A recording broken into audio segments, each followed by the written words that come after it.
আসসালামু আলাইকুম এভরিওয়ান, আশা করছি সকলে অনেক ভালো আছেন। তো আজকে আপনাদের জন্য নিয়ে আসলাম স্পঞ্জ কেকের A to Z রেসিপি। কথা দিচ্ছি, এই রেসিপিটি ফলো করে যদি স্পঞ্জ কেক তৈরি করেন তাহলে আপনার স্পঞ্জ কেকটি একদম পারফেক্ট হবে ইনশাআল্লাহ। তো স্পঞ্জ কেকের বেস তৈরি করার জন্য ডিমের ফোম কিন্তু খুবই ইম্পর্ট্যান্ট একটি বিষয়। তো এখানে আমি 3টি ডিম নিয়ে নিয়েছি, যেহেতু আমি 1.5 পাউন্ডের একটি কেক তৈরি করব।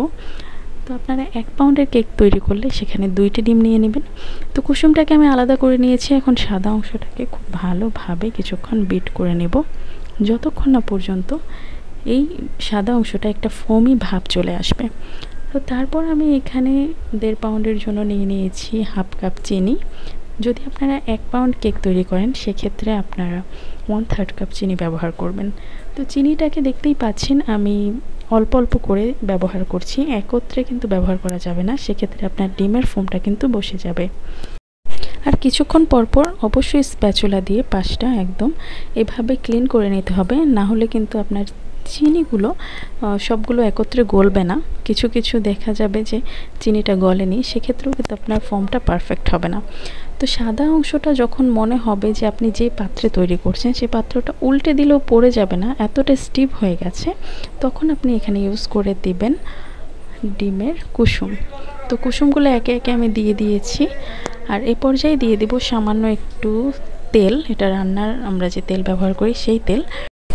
আচ্ছা, তেল দিয়ে দেওয়ার পর কিন্তু খুব বেশি বিট করা যাবে না, হাইস্ট 20 সেকেন্ড বিট করলেই হয়ে যাবে। আমাদের ডিমের ফোমটা কিন্তু পারফেক্ট হয়ে গেছে। কখন বুঝবেন এটা পারফেক্টলি হয়ে গেছে? যখন ডিমের ফোমের উপর কিছু লিখলেও দেখবেন যে এটা সহজে মুছে যাচ্ছে না, তখন বুঝবেন আপনার ডিমের ফোমটা একদম পারফেক্ট হয়েছে। তো এদিকে আমি শুকনো উপকরণগুলো চেলে নিচ্ছি। এখানে আমি 1.5 পাউন্ড কেকের জন্য নিয়ে নিয়েছি হাফ কাপ ময়দা আর 1 টেবিল চামচ ময়দা।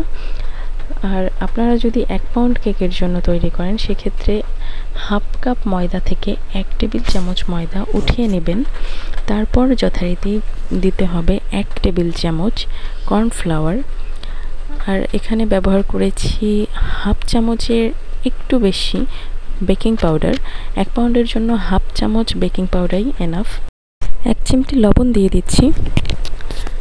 শুকনো উপকরণগুলোকে ভালোভাবে 2 বার করে চেলে নিতে হবে।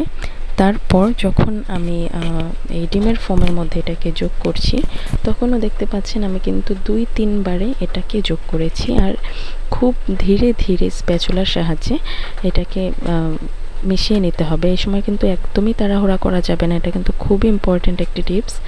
একদম তাড়াহুড়া করা যাবে না, তাহলে আপনার ডিমের ফোমটা বসে যাবে। তো এখন আপনার পছন্দ মতো ফ্লেভার ইউজ করবেন। আমি এখানে ভ্যানিলাটা ইউজ করেছি। আর এভাবে ট্যাপ করে নিতে হবে। তো এরপর এই স্পঞ্জ কেকটাকে 25 থেকে 30 মিনিটের মতো বেক করতে হবে। তো পরবর্তীতে দেখতেই পাচ্ছেন আমার স্পঞ্জ কেকটা কতটা স্পঞ্জি আর কতটা সফট হয়েছে, মাশাআল্লাহ। তো আপনারা এইভাবে টিপস ফলো করে এই কেকটি তৈরি করবেন, ইনশাআল্লাহ খুব ভালো একটি রেজাল্ট পাবেন আশা করছি। ভিডিওটি কেমন লাগলো অবশ্যই জানাবেন। পরবর্তী ভিডিও পেতে পেজটি ফলো করবেন এবং যারা ইউটিউব চ্যানেল থেকে দেখছেন চ্যানেলটি সাবস্ক্রাইব করবেন আশা করছি। সকলে সুস্থতা কামনা করে আজকের মতো এখানেই বিদায় নিচ্ছি। সকলে ভালো থাকবেন, সুস্থ থাকবেন। আল্লাহ হাফেজ।